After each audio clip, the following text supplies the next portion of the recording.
जी बिस्मिल्लाहिर्रहमानिर्रहीम। अस्सलामु अलैकुम स्टूडेंट्स। जी आज हमने स्टार्ट करना है chapter number 19 that is dawn of modern physics.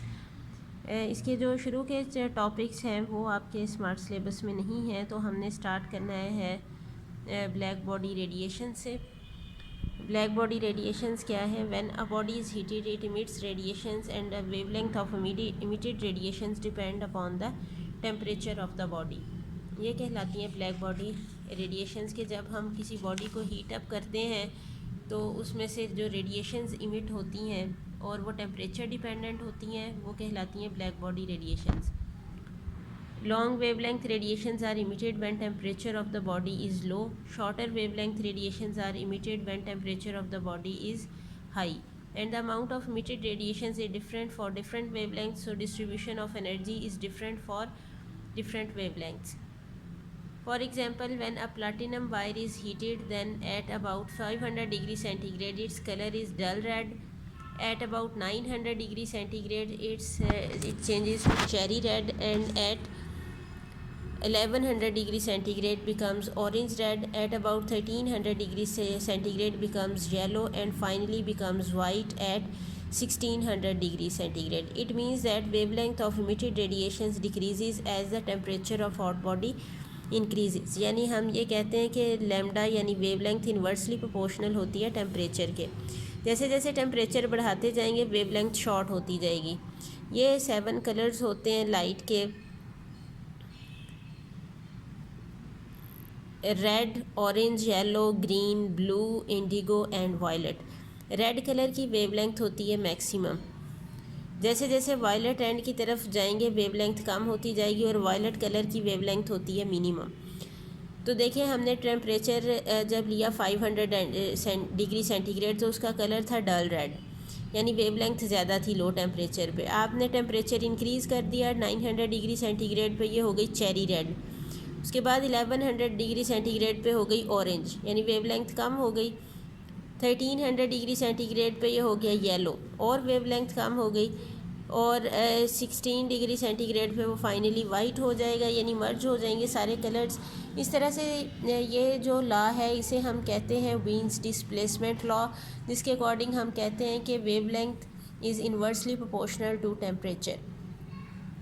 अब ब्लैक बॉडी है क्या? An ideal black body which absorbs all the radiations falling on it is called a black body. It reflects no radiation. जैसे कि हम black colour को भी ये कहते हैं कि ये गुड अब्जॉर्बेंट होता है और बैड रिफ्लेक्टर होता है। तो black body, ideal black body कैसी होगी? जो जितनी उस पर रेडिएशंस फॉल करेंगी उन सबको अब्जॉर्ब कर लेगी और कोई भी रेडिएशन इमिट नहीं करेगी। ये रेडिएशंस इमिट कब करती है?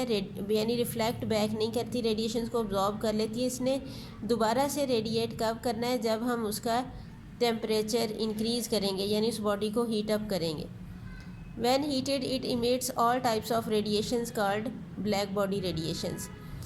In practice, a perfectly black body is not available. However, a hollow sphere with a small hole and coated with lamp black on its inner surface behaves nearly as a black body.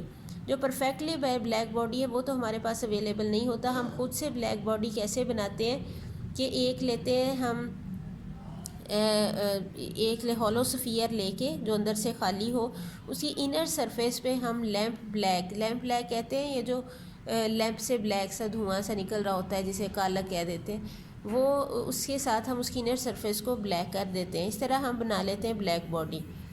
Consider a solid in which a cavity is made but its opening is small as shown in figure. Its inner walls are blacken. जैसे कि ये देखें,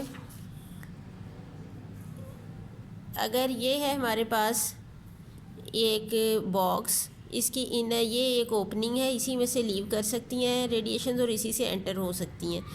तो इसकी inner surface को हमने blacken कर दिया विद लैम्प ब्लैक, तो ये क्या बन जाएगा? ब्लैक बॉडी बन जाएगा। With lamp black to make it very good absorber and a bad reflector. The radiations can enter and leave only through the small hole or opening. The hole appears black because the radiations, after suffering multiple reflections, are absorbed inside the cavity. Such a body is known as black body It can absorb all types of radiations entering it. A black body is an ideal absorber and ideal radiator.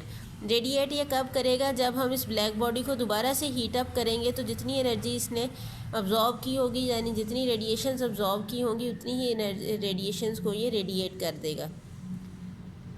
आगे है intensity distribution diagram, यानी कि अगर हम एक black body radiation जो black body है जो उसको अगर हीट अप करें तो जो रेडिएशंस इमिट होती हैं उसकी क्या करैक्टरिस्टिक्स होती हैं। ल्यूमर and प्रिंकशियम measured the intensity of different radiations of different wavelengths at different temperatures with the help of an apparatus shown in figure. The amount of radiations with different wavelengths is shown in the energy distribution curve for each temperature. The curve shows the following facts. At a given temperature, the energy is not uniformly distributed in radiation spectrum of black body. ये different temperature पे उसने जो curve बनाए wavelength और intensity के दरमियान, x axis पे ली है वेवलेंथ, वाई एक्सिस पे ली है इंटेंसिटी। ये उसने डिफरेंट इंटेंसिटीज़ के लिए कर्व बनाए तो उसने ये देखा कि एनर्जी यूनिफॉर्मली डिस्ट्रीब्यूटेड नहीं है, कहीं पे ज़्यादा है, कहीं पे कम है। ये उसका फर्स्ट रिज़ल्ट है इस कर्व का। सेकेंड रिज़ल्ट क्या है? At a given temperature the emitted energy has maximum value for a certain wavelength. Lambda maximum is inversely proportional to absolute temperature of the black body. अब देखें कि अगर हम ये कर्व फर्स्ट वन कंसीडर करें जो कि 1000 केल्विन पे बनाया है, तो देखें कि एक ये यहाँ पे आती है इंटेंसिटी की पीक, यानी मैक्सिमम वैल्यू इस कर्व की ये है। तो यहाँ पे जो वेवलेंथ की वैल्यू है उसे हम कहेंगे लैम्डा मैक्सिमम, यानी जहाँ पे इंटेंसिटी मैक्सिमम है। तो वेवलेंथ जब हम टेम्परेचर बढ़ाते हैं तो फिर से वेवलेंथ कम होना शुरू हो गई है। एक गिवन टेम्परेचर पे मैक्सिमम हुई, उसके बाद वेवलेंथ फिर से इंक्रीज़ होने से जो इमिटेड रेडिएशंस हैं उनका टेम्परेचर के साथ इन्वर्स रिलेशन है। जैसे ये देखें, हमने पहले भी डिस्क्राइब किया था जो कि उसको हम क्या कहते हैं, वीन्स डिस्प्लेसमेंट लॉ कहते हैं, यानी लैम्डा मैक्सिमम का इन्वर्स रिलेशन है टेम्परेचर के साथ। ये हमें कैसे पता चला? ये देखें, इसी कर्व में, इस कर्व की ये पीक है तो यहाँ पे जो वैल्यू है वो कहलाएगी लैम्डा मैक्सिमम। इस कर्व की ये पीक है, ये कहलाएगी इसके सेकंड कर्व के लिए लैम्डा मैक्सिमम। थर्ड कर्व की पीक ये है, यहाँ से ये कहलाएगी लैम्डा मैक्सिमम। फोर्थ कर्व की पीक ये है तो ये कहलाएगी लैम्डा मैक्सिमम। अब इधर को वैल्यू इंक्रीज़ हो रही है, ग्राफ पे पीछे की तरफ कम हो रही है। तो देखें ग्राफ पे वैल्यू किधर जा रही है? पीछे की तरफ, यानी कम हो रही है। हम टेम्परेचर बढ़ा रहे हैं 1000 से 1260, फिर 1450, फिर 1650, हम टेम्परेचर बढ़ा रहे हैं लेकिन लैम्डा मैक्सिमम की वैल्यू कम हो रही है। तो लैम्डा मैक्सिमम इन्वर्सली प्रोपोर्शनल है टेम्परेचर के। जब प्रोपोर्शनैलिटी साइन हटाते हैं तो एक कांस्टेंट आता है, यहाँ पे हम लेंगे lambda maximum into T is equal to constant, and the value of this constant is 2.9 into 10⁻³ metre kelvin, और इसको हम कहते हैं Wien's constant.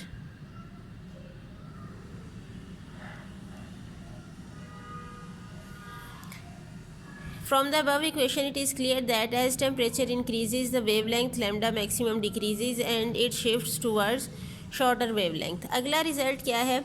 For all wavelengths and increase in temperature, there is increase in the energy emission. The radiation intensity increases with increase in wavelength, and at a particular wavelength, lambda maximum